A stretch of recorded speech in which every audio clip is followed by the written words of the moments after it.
So we are starting with the second part of the chapter.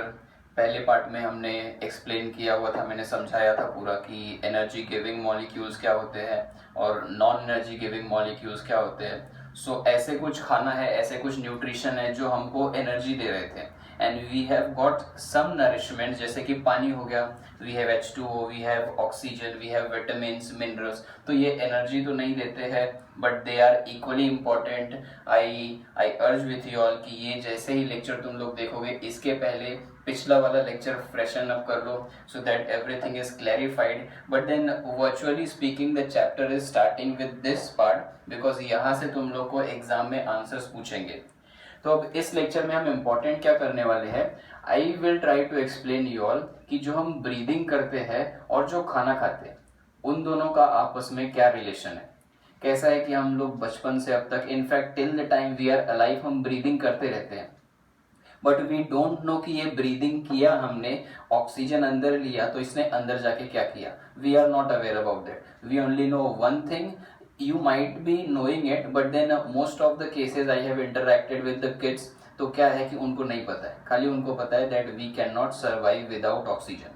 अब मैं तुम लोग को ये बताऊंगा कि ऑक्सीजन अंदर जाने के बाद उसका क्या होता है, और क्यों ऑक्सीजन अंदर जाता है पर बाहर कार्बन डाइऑक्साइड आता है। And then other thing is कि फूड हम खाते हैं, we know food gives us energy, food जो हमको हेल्दी रखता है, फूड जो है उसके बिना हम सर्वाइव नहीं कर सकते, बट फूड अंदर जाने के बाद एनर्जी में कैसे कन्वर्ट हो गया, that we have to talk. और फूड तो हम हर तरीके का खाते हैं, all the food don't give us energy, मतलब अंदर क्या प्रोसेस हो रहा है ये ज्यादा डिटेल में तो नहीं बताना है, बट हमारा चैप्टर एक्सपेक्ट करता है, because we are in 10th standard, we should at least know कि बॉडी में क्या प्रोसेस चल रहा है और क्यों हो रहा है। So that is why we have this life process part 1। एक और चैप्टर है पार्ट 2 जो इसके बाद डिस्कस करना है। So now for the part 1, पहले तो मैं तुम लोग को बता दूं कि ब्रीदिंग क्या होता है। So we have one concept which is called as breathing. तो अगर मैं ब्रीदिंग की बात कर रहा हूं तो ब्रीदिंग यानी कि ऑक्सीजन अंदर लेना, वी आर इनहेलिंग ऑक्सीजन, या फिर कार्बन डाइऑक्साइड बाहर छोड़ना, और I can say acceleration of carbon dioxide. तो ऑक्सीजन का इनहेलेशन हुआ है, कार्बन डाइऑक्साइड का एक्सेलेशन हुआ है, ये ब्रीदिंग है। ये हम सबको पता है कि हम ऑक्सीजन लेते हैं, कार्बन डाइऑक्साइड छोड़ते हैं। What we don't know is about the respiration. ये वाला प्रोसीजर हमको नहीं पता है, या फिर डिटेल में we don't know what exactly is respiration. तो मैं इसको रिलेट करके बता देता हूँ। अब तक तुम लोग को क्या लग रहा था कि respiration is nothing but breathing, no, but then this is wrong. Respiration breathing नहीं होता है, breathing is a part of respiration. Respiration कैसा है, बड़ा चीज है, ठीक है। तो मैं बताता हूँ क्या होता है respiration. If I try to explain you all, so respiration is breathing plus production of energy, ठीक है। तो ये क्या हो जाता है, breathing plus production of energy, यानी कि हमको एनर्जी प्रोड्यूस करना है, उसको रेस्पिरेशन बोलते हैं। तो अब मैं क्या बोल रहा हूं, अब अंडरस्टैंड करो कि रेस्पिरेशन अगर मैं बोल रहा हूं कि ब्रीदिंग है, यानी ब्रीदिंग तो है उसमें, प्लस एक और एक्स्ट्रा पार्ट आ जाता है एनर्जी। तो डेफिनेशन अगर पूछोगे तुम लोग तो मैं बोलूंगा breathing is a biological process, biological यानी लाइफ के अंदर हो रहा है। So respiration is a biological process in which oxygen is inhaled, carbon dioxide is exhaled along with the production of energy. अब यहाँ पे क्या हो रहा है कि डेफिनेशन हमारा यहीं पे खत्म हो जाता है, सारे वर्ड्स इधर ही है, जगह पे हमको याद हो जाएगा। So respiration is a biological process in which there is inhalation of oxygen, exhalation of carbon dioxide along with the production of energy। अब ये मैंने तुम लोग को डेफिनेशन समझा दिया, ये पूरा मैं समझाऊंगा कि ऑक्सीजन बॉडी में अंदर जाने के बाद, खाना अंदर जाने के बाद इन दोनों का रिलेशन क्या है। अगर इसमें से एक भी पार्ट स्किप है, मतलब मैं ऑक्सीजन ले रहा हूँ पर बॉडी में खाना नहीं है, so we won't get energy. दूसरा ये है, खाना खा रहा हूँ पर ऑक्सीजन नहीं आ रहा है तो भी एनर्जी नहीं मिलेगा, मतलब बॉडी में oxygen plus food they both combine. अब मैं फूड नहीं बोलूंगा, अब मैं ग्लूकोज बोलूंगा, because that is food only. Carbohydrate या ग्लूकोज एक चीज होता है। तो अब मैं क्या बोल रहा हूं, glucose plus oxygen they combine to give us the energy. आगे से हम कैसे बात कर रहे हैं कि प्रोडक्शन ऑफ एनर्जी के लिए ऑक्सीजन अंदर जाएगा और उसके बाद में वो कंबाइन हो जाएगा ग्लूकोज के साथ में and that gives us energy. अब खाली ये नहीं है कि एनर्जी हमको सारे एक्टिविटीज यानी कि मैं जिम कर रहा हूँ, मैं लिख रहा हूँ, मैं पढ़ रहा हूँ या फिर मैं बोल रहा हूँ उसमें लगता है। एनर्जी जो है हर एक काम में लगता है। आई टेल यू, हमारे बॉडी में सर्कुलेशन हो रहा है, ब्लड कंटिन्यूस हर 4 मिनट्स में ऊपर नीचे ब्लड कंटिन्यूस चल रहा है, brain is working continuously, your breathing is working continuously. तो बॉडी में सारे ही प्रोसेस जो है कंटिन्यूस चलता रहता है। अगर एक भी प्रोसेस स्टॉप हुआ so everything will collapse. It is just like the other machines which you see. हम लोग कंप्यूटर्स की बात कर ले, हम लोग गाड़ी की बात कर ले, होता क्या है, एक भी पार्ट खराब हुआ तो पूरा सिस्टम खराब। हमारे बॉडी में भी ऐसा होता है कि अगर एक भी सिस्टम रुका तो फिर हमारा बॉडी रुक गया। And for all two system what is essential is energy. यानी कि अगर हम सोए भी है, even if we are sleeping, so we are not wasting energy on physical activities, nevertheless activities are going inside the body. सोए हैं तो हम सांस ले रहे हैं, हमारा ब्रेन चल रहा है, हमारा ब्लड चल रहा है, हमारा हार्ट चल रहा है, पेट में जो खाना है वो हजम हो रहा है, everything is happening. So for everything energy is required. So that is why this is the best thing that we can learn in 10th grade. इसको समझना बहुत जरूरी है। And what you all can do is, एक बार ये समझ गया, try to again and again speak about it, speak with your parents because they also probably don't know about this। तो तुम लोग का रिविजन भी हो जाएगा। अब मैं रेस्पिरेशन को थोड़ा इलेबोरेट करता हूँ कि रेस्पिरेशन है क्या। सो रेस्पिरेशन दो टाइप्स के होते हैं। तो इन दो टाइप का अगर मैं बात करूं तो एक जो हमारे पास रेस्पिरेशन है उसको मैं बोल दूंगा एरोबिक रेस्पिरेशन, ठीक है। एक जो है वो है aerobic respiration and the second part that is anaerobic respiration. So second is anaerobic respiration. यानी अब रेस्पिरेशन जो मैं बता रहा था कि ऑक्सीजन कंबाइन हो रहा है फूड के साथ में, ग्लूकोज के साथ में टू गिव अस एनर्जी, यानी इसका भी दो टाइप है, एक है एरोबिक रेस्पिरेशन और एक है एनारोबिक। मैं ऐसा करता हूं कि एकदम सिंपल रख देता हूं तुम लोग के लिए, वो प्रोसेस जिसमें ऑक्सीजन कंबाइन होता है ग्लूकोज के साथ में, means the process in which the oxygen combines with the glucose, oxygen combines with the glucose is called as aerobic respiration and that process in which the oxygen do not combine with the glucose, यानी कि इसमें energy तो produce होगा but oxygen की जरूरत नहीं है। हम लोग कौन सा प्रोसेस करते हैं तुम लोग को पता है, बिकॉज ऑक्सीजन के बिना हम क्यों नहीं रह सकते, because we are doing aerobic respiration. यानी कि हम ऑक्सीजन भी ले रहे हैं, हम फूड या ग्लूकोज भी ले रहे हैं और उससे एनर्जी बना रहे हैं। एनर्जी का नाम भी बता देता हूं मैं तुम लोग को, उसको हम एटीपी बोलते हैं, that is called as ATP. अगर इसका फुल फॉर्म नहीं पता है so I write the full form also of this thing. So it is adenosine और एडिनोसिन ट्राइफॉस्फेट। तो ये क्या है, adenosine triphosphate and this is the energy. So this is the energy which is been produced once the glucose combines with the oxygen। ये हम करते हैं, हमारे अंदर ये होता है। तो एनारोबिक रेस्पिरेशन तुम लोग पूछोगे कौन करता है, ऐसा कौन है जो बिना ऑक्सीजन के एनर्जी प्रोड्यूस करता है। So I give you example of fungus. So there are some fungus, हमारे अंदर भी एनारोबिक होता है बट वो मैं डिस्कस नहीं करूंगा। So there are fungus, fungus तुम लोग को पता है पानी के अंदर रह सकता है, वो जो है फर्मेंटेशन करता है। तो fungus do not require oxygen. In fact I will tell you, अगर ऑक्सीजन आया तो फंगस मर जाएगा। So what I am saying is fungus do not require oxygen. सारे फंगस की बात नहीं कर रहा हूं मैं, but anaerobic try to understand the process of production of energy in which oxygen is not required. और ऐसे oxygen is not mandatory, but aerobic क्या है, oxygen is mandatory and this is the process which we are going to read in this chapter. ये वाला पूरा aerobic respiration का हम लोग समझने का ट्राई करेंगे।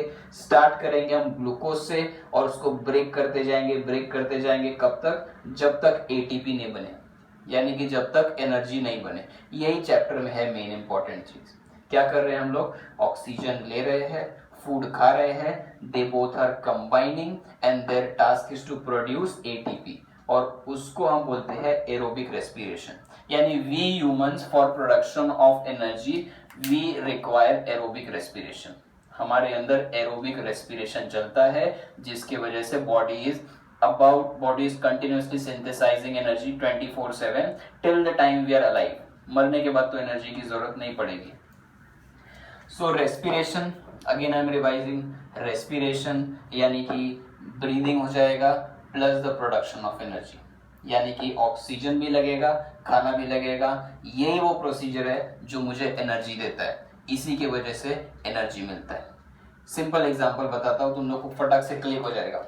सो व्हाइल वी आर टॉकिंग या फिर व्हाइल वी आर सिटिंग, हमारा ब्रीदिंग थोड़ा स्लो रहता है, मतलब ऑक्सीजन कम चाहिए।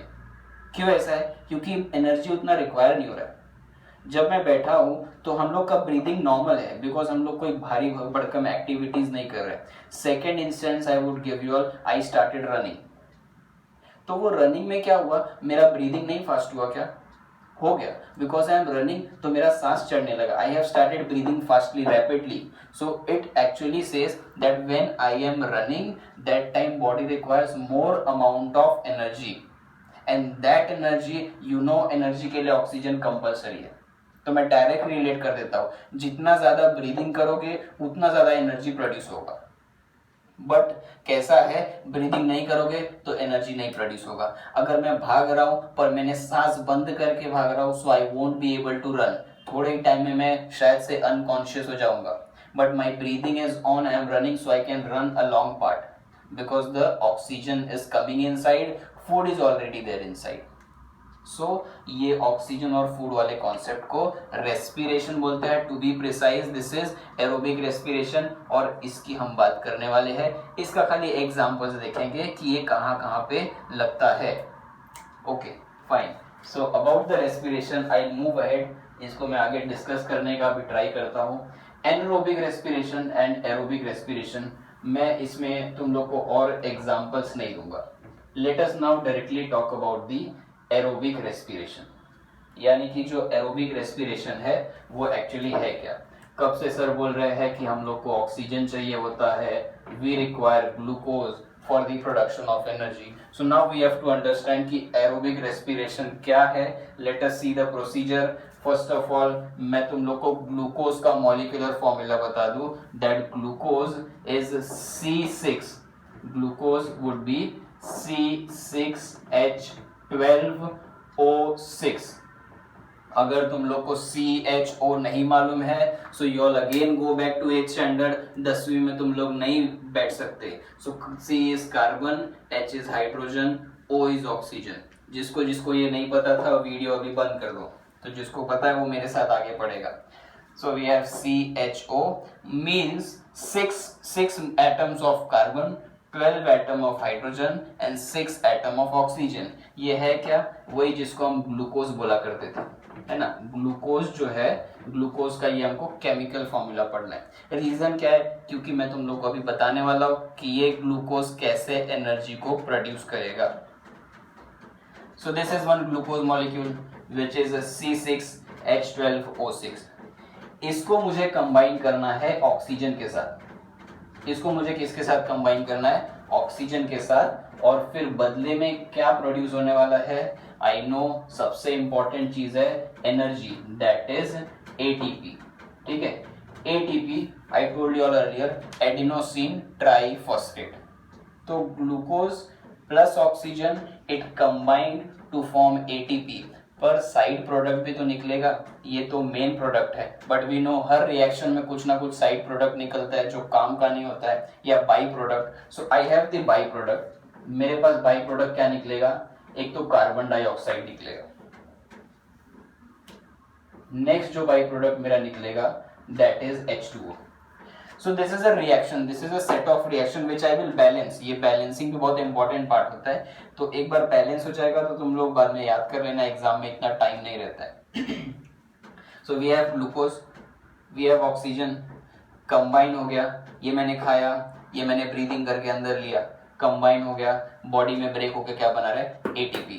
किधर यूटिलाइज हो गया ATP, बॉडी के सारे एक्टिविटीज में। CO2 का क्या होगा, सो वी नो कि जैसे हम ऑक्सीजन लेते हैं, similarly we give out carbon dioxide, यानी ये तो लंग्स के थ्रू बाहर चले जाएगा, ये तो लंग्स के थ्रू बाहर चले जाएगा, इसका काम नहीं है, ये सेटल हो गया, ये भी सेटल हो गया। H2O का क्या, तो H2O तो पानी है, सो H2O तो बॉडी में लगता ही रहता है, plus I give you the best example, CO2 के साथ कुछ पानी भी निकलता है, तो मैं क्या कर रहा हूँ, मैं ऐसे हाथ रख के अगर इस पे फूंक मारूंगा तो कुछ मॉइस्चर डिपॉजिट हो जाता है। तुम लोग ने, सब लोग ने किया रहेगा, कांच पे ऐसा फूंक मारोगे, कुछ वेपर बनता है, ट्राई टू राइट समथिंग, कोई अपने फ्रेंड का, कोई अपने गर्लफ्रेंड का, बॉयफ्रेंड का नाम लिखता रहता है, ठीक है। So all I want to say is along with CO2 some H2O is also being released from the body। कैसे मालूम पड़ा, whenever we speak वेपर्स निकलते बाहर, और जो बचा कुचा है that will be utilized in the body। So again I will summarize with this reaction। So what I have got, I have a molecule of glucose, after that oxygen, they both combined to produce ATP, adenosine triphosphate, which is the main source of energy in our body, plus the byproducts which are not useful to us is carbon dioxide and water, उसका हमने management देख लिया। So this is your reaction of aerobic respiration, ये reaction आना ही चाहिए, अगर exam में पूछ दिया तो 2 मार्क्स का, along with the definition and the reaction you easily get 2 marks। बोलोगे कि सर ये बैलेंस नहीं है, तो हम इसको बैलेंसिंग का पार्ट देखते हैं। तो हमारे पास एक जो ग्लूकोज मॉलिक्यूल है उसको कंबाइन होने के लिए वी रिक्वायर 6 ऑक्सीजन मॉलिक्यूल, ये याद रखना, बाकी खुद से बैलेंस कर सकते हो, बट मैं सॉर्ट आउट कर देता हूँ, थोड़ा सिंपल रख देता हूँ तुम लोग के लिए। So we have 1 molecule of glucose combining with the 6 molecule of oxygen, what we are producing is 6 molecule of CO2 and 6 molecule of H2O। Simple, 6 है ना, 3 हो गया हमारे पास, बैलेंस हो गया। तो this is the balance reaction. मैं ऐसा करता हूँ, अब ये रिएक्शन को तुम लोग को जरा और थोड़ा समझा देता हूँ। तो बैलेंसिंग कैसे हो गया, let me cancel the things. Carbon कितना यहाँ पे 6 है, यहाँ पे कितना कार्बन है 6 है, ओके।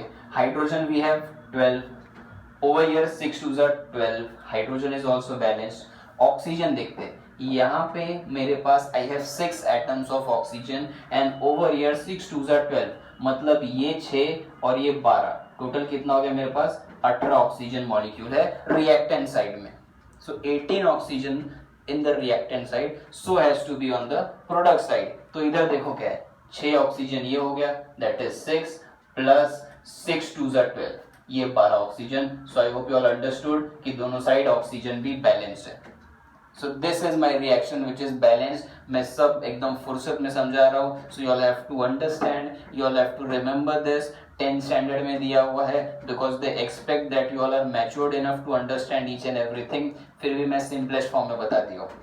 सो क्या है हमारे पास, glucose combines with oxygen to produce the energy with release of carbon dioxide and water as a byproduct। अब मैं बोलूं कि मैंने सबसे इंपॉर्टेंट पार्ट ये रिएक्शन में लिखा ही नहीं है, तो कंफ्यूजन आ जाता है कि सबसे इंपॉर्टेंट पार्ट अब ये क्या छोड़ा इस बंदे ने, क्या रह गया। सो मैं सबसे इंपॉर्टेंट पार्ट क्या बोलता हूँ कि ये रिएक्शन में टोटल 38 ATPs निकलते हैं। Okay, now the reaction is balanced. So what I say, on burning or on reducing or on oxidizing one single molecule of glucose, we produce 38 molecules of ATP। इतना सारा energy जाता कहाँ पे है, इतना सारा एनर्जी कंटिन्यूस यूज हो रहा है। So you are sitting still, your body is using energy, दिमाग में कुछ ना कुछ चलते रहता है। फेसबुक पे हम लोग को किसी को लाइक करना है, किसी को शेयर करना है, इंस्टाग्राम, स्नैपचैट, टिकटॉक तो बैन हो गया। तो ये सारी चीजें जो है, ये एनर्जी हम लोग को कंटिन्यूस रिक्वायर्ड है, और ये कैसे आएगा, ग्लूकोज से। एक ग्लूकोज मैं खाली लिख रहा हूँ, बट लास्ट लेक्चर में मैंने समझाया था कि एनर्जी कार्बोहाइड्रेट्स भी देते हैं, प्रोटीन्स भी देते हैं, and the fat also. So whatever it is, it will combine with the oxygen and the procedure remain same. So ये एक इंपॉर्टेंट पार्ट मैंने तुम लोग को समझाया है। Now what I want to say is, आगे हम लोग क्या देखेंगे कि ये जो रिएक्शन हमने किया हुआ है ये सिंगल स्टेप रिएक्शन नहीं है। तो क्या होगा कि ग्लूकोज 6 से 5 कार्बन में होगा, 4 कार्बन में होगा, 3 carbon, I have to step wise break it down. ऐसा जैसे मेरे बॉडी में होता है वैसा मुझे देखना है। पूरा रिएक्शन नहीं तुम लोग को, बट थोड़ा बहुत समझना है। So in the next video we will be discussing about कि ये ग्लूकोज आपने 38 एटीपी कैसे बनाया। मतलब ऐसे डायरेक्ट ऐसे हो गया क्या, मतलब इधर से ऑक्सीजन इधर खाना था, दोनों ब्लास्ट किए, ऐसा तो होगा नहीं, कुछ तो प्रोसेस होगा। तो वो प्रोसेस है, it is a step wise process. 38 steps है, पर तुम लोग को खाली 3 स्टेप याद रखना है। क्यों? क्योंकि जो बोर्ड्स है वो तुम लोग के ऊपर रहम कर रहा है। But if you are choosing science तो 11-12 में तो 38 स्टेप्स पूरे याद करने पड़ेंगे। So you are not in 11-12, इसके लिए ये स्टेप जो है इसको हम 3 स्टेप्स में देखेंगे। मतलब 3 अलग अलग तरीके से खाना ब्रेक होता है, and then finally the ATP comes, the carbon dioxide comes, the H2O comes. So in the next lecture we will discuss about the process of aerobic respiration, उसके steps discuss करेंगे हम लोग।